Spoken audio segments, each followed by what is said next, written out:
Now I'm going to introduce the first feature, Marianne McNamara. What can I say? I know Marianne from Anthony Machini's Riverside Poets. I go to workshops with her. I've heard her read there. We've read together in other venues, and this is Marianne's first appearance at this series, and it's actually, she told me, she's been here many, many years, knows everything about New York, but this is her first appearance at Cornelia Street Cafe.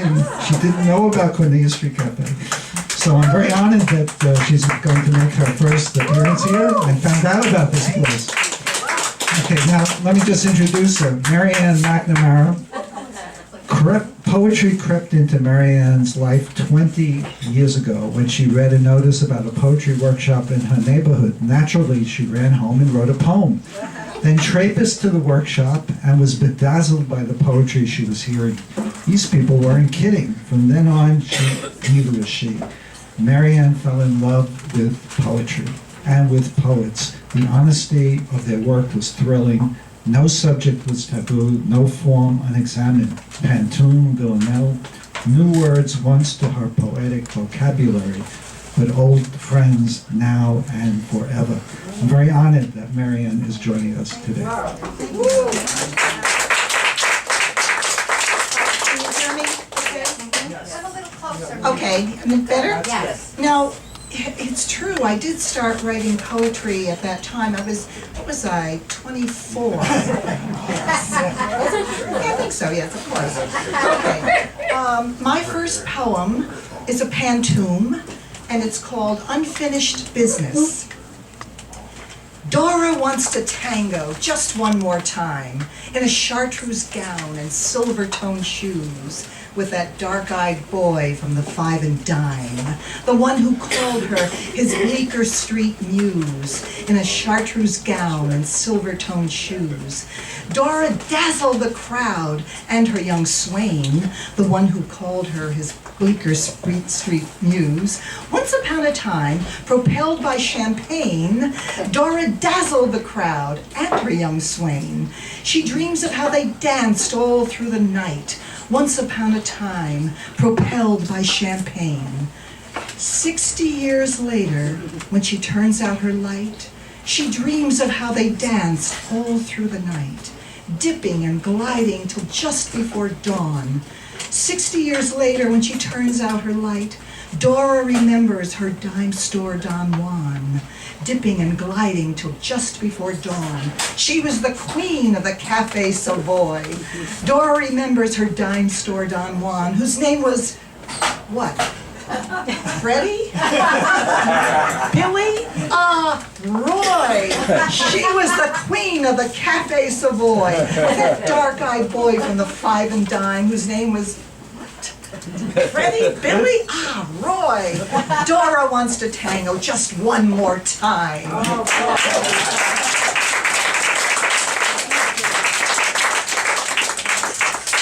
No more clickety-clack.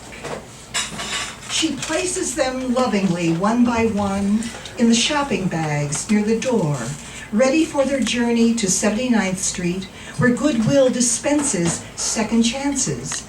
She grabs the bags, steps out into the hall, whispers farewell to mauve pot de soie pumps, turquoise mules, black patent peak toes, silver-toned sandals, bejeweled slingbacks, beauties redolent of dancing and martinis.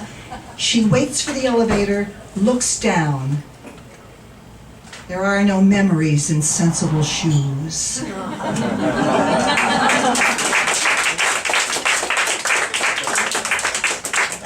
This is a sonnet. Come on, it isn't like you lost an arm. Geez, that would be tough. A major eyesore. Nobody will know except if it's warm and you're sunning topless down at the shore. Then he goes on to recite once again his bout with the flu late last November and how he suffered for days in his den. I was really sick, don't you remember? And hey, look back here, I'm losing my hair. I never thought this would happen to me. She nods in sympathy at his despair while he describes his latest tragedy. After his laments, she feels very blessed, except in front of the mirror, undressed.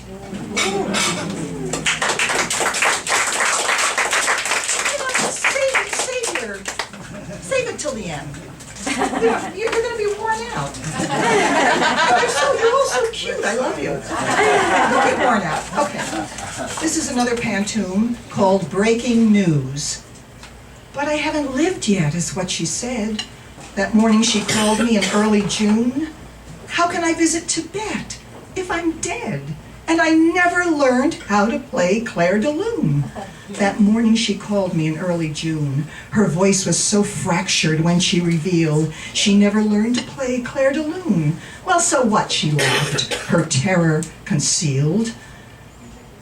So many things she would never get to do. Oh, none of it's important, she declared. Who cares about those ruins in Peru?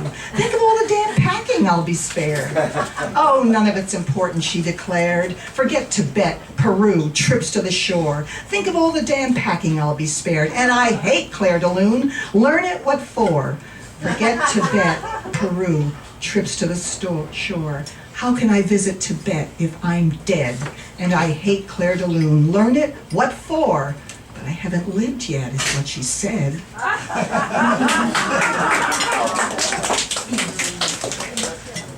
Evolution. Helen finishes her sandwich, sips her second cup of decaf, opens her book just as they flop into the booth in front of her. Unable to bear even a table between them, the lovebirds nestle together, cooing and arrogant with pubescent lust. Helen calmly turns to page 2, but the giggles invade her space and she reads the same 7 lines over and over and over. Annoyed, she looks up just in time to see the wet kiss, is startled when the brazen boy winks at her. The girl throws her a naughty grin. Helen glares at them, then she smiles. Why not?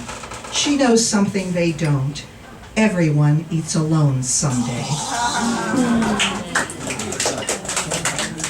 Tell me if I'm running out of time. Well, success story, a sonnet. She came out of nowhere a year ago with nothing but beauty to carve her way through the blood-sucking world of big-time dough.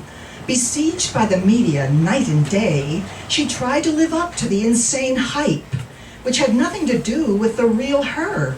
Overnight, she became the archetype of the waifish chick cameras prefer. Then in a blink, she was yesterday's news, 'cause a younger chick was coming up fast, grabbing the headlines and stealing reviews. Washed up at 18, her die was soon cast. Questions abound in the world of cheap thrills. Who found her, and where'd she get all those pills? Tables for ladies. She walks in like she owns the joint. Even dummy Monahan can tell this is uptown. Just the way she sits down is class, with a capital C, crossing them great legs, straightening out her skirt, pulling off a long black glove so she can light up a cig, then blowing out the smoke real slow, acting like we ain't even in the goddamn room.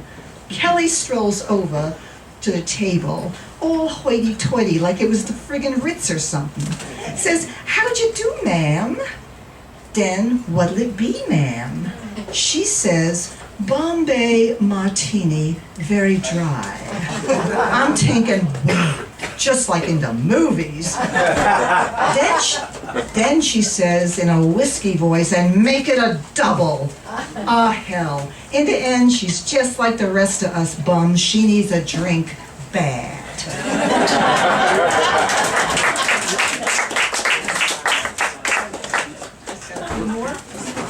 This is a sonnet, Brunch.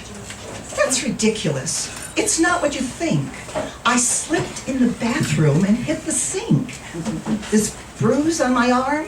It's nothing at all. I bumped into a sign at the shopping mall. Why don't you believe me? Why would I lie? Well, sure, I remember last year's black eye. I told you how I walked into that door. that was quite funny, as I said before. Oh, look at the time, I better get home, or else he might think I'm starting to roam. Look, he may not be perfect, but he tries. You should see him when I get hurt. He cries. So mind your own business, I'm just fine. These things are nobody's fault, only mine. This is a villanelle called Curtain. The loneliest hour is this time of day, when shadows flicker around the small room and the world no longer asks her to play. Though she wears a gown of green silk moire, adorns her hair with a fine golden plume, the loneliest hour is this time of day. A baccarat vase holds a stale bouquet. The air is dense with a bygone perfume, and the loneliest hour is this time of day. The table is set with a rich buffet, beluga chilled just for her to consume. The loneliest hour is this time of day.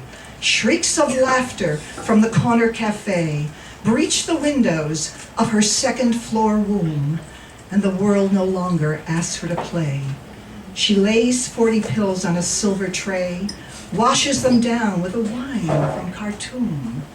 The loneliest hour is this time of day, and the world no longer asks her to play. Okay, the last one. Last one is called Out of the Loop. They sit on benches in the middle of Broadway. The women give off faint bouquets of essences long retired. The men wear white socks with their shiny black dress shoes. Sometimes they talk together. Often they talk alone, to no one in particular. Mostly they just sit and watch who they were as the crowd scurries across the divider to beat the light. I start to run too, but the bench warmers catch my eye, and I freeze. There is room for one more. As the light turns red, I wonder, should I reserve my place? Thank you.